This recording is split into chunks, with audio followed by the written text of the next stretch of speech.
What is going on, everybody? Back at you with your man and the host of Move the Chains podcast, Sam McIntyre. Hope we're doing well today on this beautiful late Wednesday night going into Thursday. Huge game tomorrow night. Dallas Cowboys playing the New York Giants. I'll get into that tomorrow's pod. But tonight I wanted to get into, I saw something today that really caught my eye with Trevor Lawrence. I think that should be alarmed. And something to look forward to. And to kind of ask yourself when you're drafting these quarterbacks. I'll get into that off the top. And then the other thing I always do every week is Raiders reaction, which I just got a lot to say about that. So I wanted to jump in on here first with the Trevor Lawrence thing that I just heard just a little bit ago on one of my podcasts. So somebody wrote an article a couple years ago with Trevor Lawrence, Sunshine, that he is not obsessed with football. And it kind of reminded me of Andrew Luck a little bit. He was so gifted, so talented, the best since Elway, the hype, and he just kind of underwhelms. And Trevor Lawrence, to me, Monday night, kind of felt like a guy that, I don't know. He's kind of a better character version of Sean Watson at this point. Overpaid. Again, he's been solid, but it's been underwhelming. A lot of turnovers at just this rapid rate. And, I was kind of laughing on the broadcast when they said, well, yeah, Trevor Lawrence, he's letting it rip. He's gunslinging it. Yeah, when he's down 34-3, you dope. Watch the games. They weren't coached right. I like Doug Peterson. Nice guy. But I think this team doesn't respond to him. They're not physical enough on both lines of scrimmage. They're getting manhandled. And I just, with Trevor, it's frustrating because he's got all this talent. And I've kind of bought into it a little bit. I got fooled a little bit 2 years ago, as I mentioned last night. But that really concerned me. You're not obsessed with football? And you're a quarterback? Are you kidding me? What are we doing? I mean, whenever I watch a quarterback, and I read all of it, I hear guys that are obsessed. They want to be great. They want to be that top of the line. They want to be a Peyton Manning, a Tom Brady, Aaron Rodgers grinder. And the best ones that I know that are football junkies are Peyton Manning, Tom Brady, the last 25 years or so, since I've been watching football 2007 to now.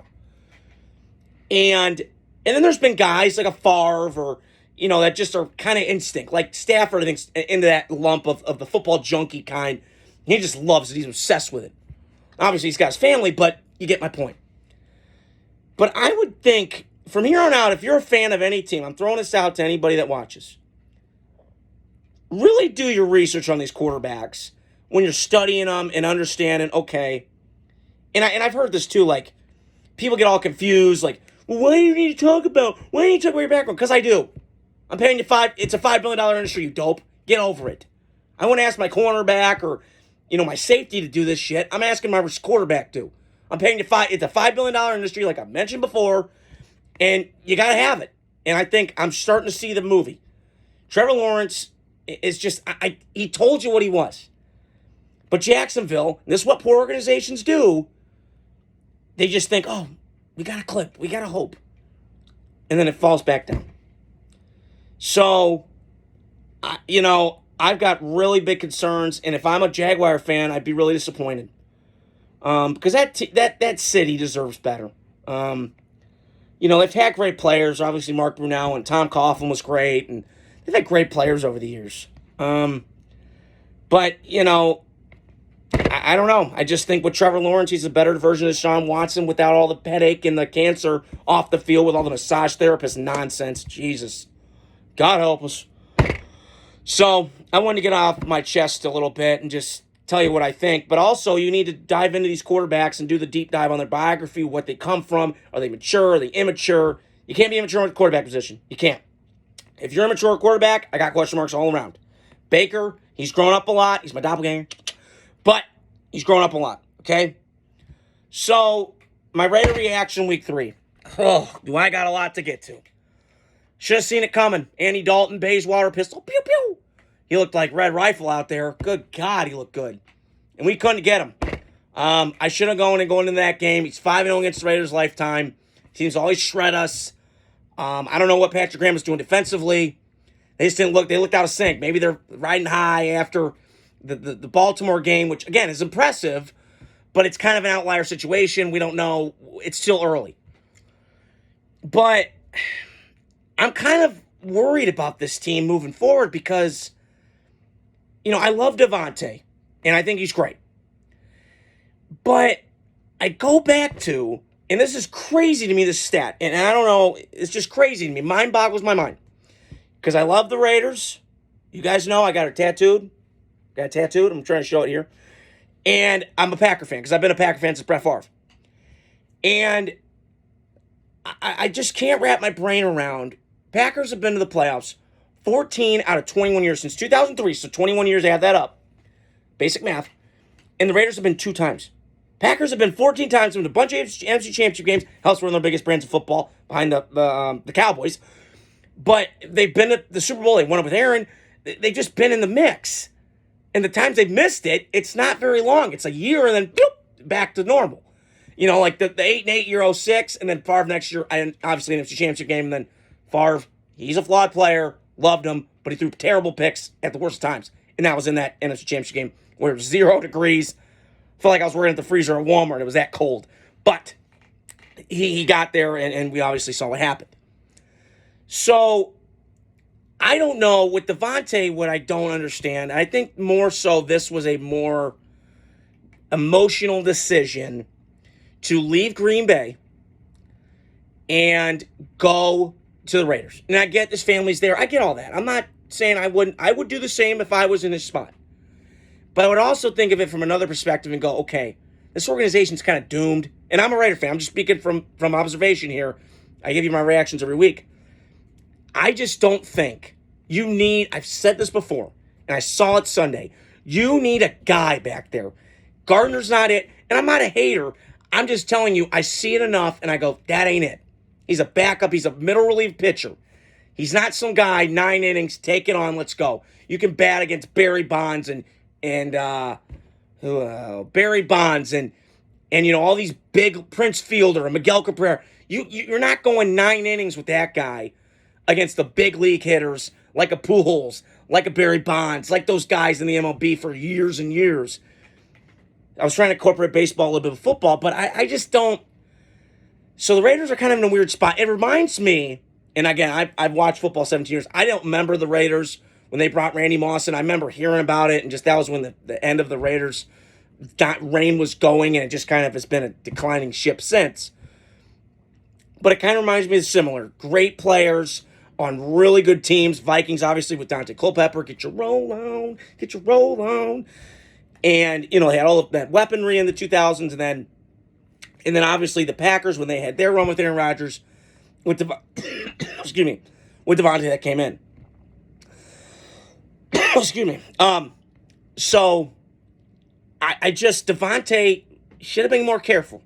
Now, could you trade him now? Maybe. But, I mean, he's worth it. I mean, listen, he's still going to put up numbers regardless. I mean, he put up 1,000 last year. With all the quarterbacks we had, I mean, it was awful with Jimmy G and, God help us, George Carlin, God help us, But, I don't know. That was a bad performance. I was pissed off at the effort. They didn't bring it. I think this coaching staff, listen, I love Antonio Pierce. I really do. And I think he's got a Dan Campbell, Dan Quinn kind of vibe. But you got to do better. This week you're playing Cleveland. That's a tough matchup. I'm a little nervous a little bit. I picked my Raiders in the picks, and I'll get to that later on down the road. But I just think with the Raiders right now, you got to get a quarterback. You got to get a better offensive line. This offensive line is terrible. They can't run block. They can't pass pro. Something's missing because they got capital in it. They drafted decently at that position. But I don't know what's going on. It kind of reminds me of the Titans Sunday. And I don't want to hear people tell me Will Levis. I get he turns the ball over, but when he's on his back 8 times and getting hit 12, that's not a recipe. That reminds me of the Raiders right now. Okay? You got to get a better offensive line. Because you can't, some of those sacks Will Levis took, I watched it. You can't bang on him for that. He's getting his bell wrong. I mean, the right tackle's got bad feet, sloppy footwork, and he's letting the guy come clean inside and get into the quarterback and then force the fumble. So the Raiders right now, listen, I'm still a fan. I love you. You make it hard. I've got 5 heart attacks. I feel like I get 5 heart attacks a game watching you, but I love you. And I'm loyal to the core. But it's hard, okay? but you got to show me more. And I'm hoping this week they open up this playbook because they got weapons now. This is not a weapon-deprived team. The cupboard's bare enough. It's not bare, but it's good enough at the skill position players with Brock Bowers, who's a stud, with Devontae, with Jacoby Myers.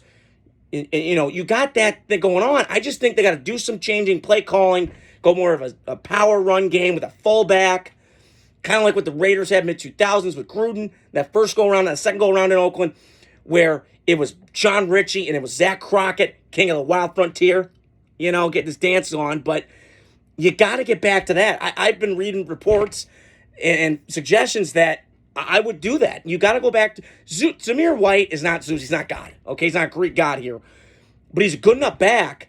He's a one. He reminds me of when the Raiders had McFadden and you had Bush. McFadden is Zamir White is Michael Bush in this situation, and Alexander Mattison. I'm trying to get that pronounce it right.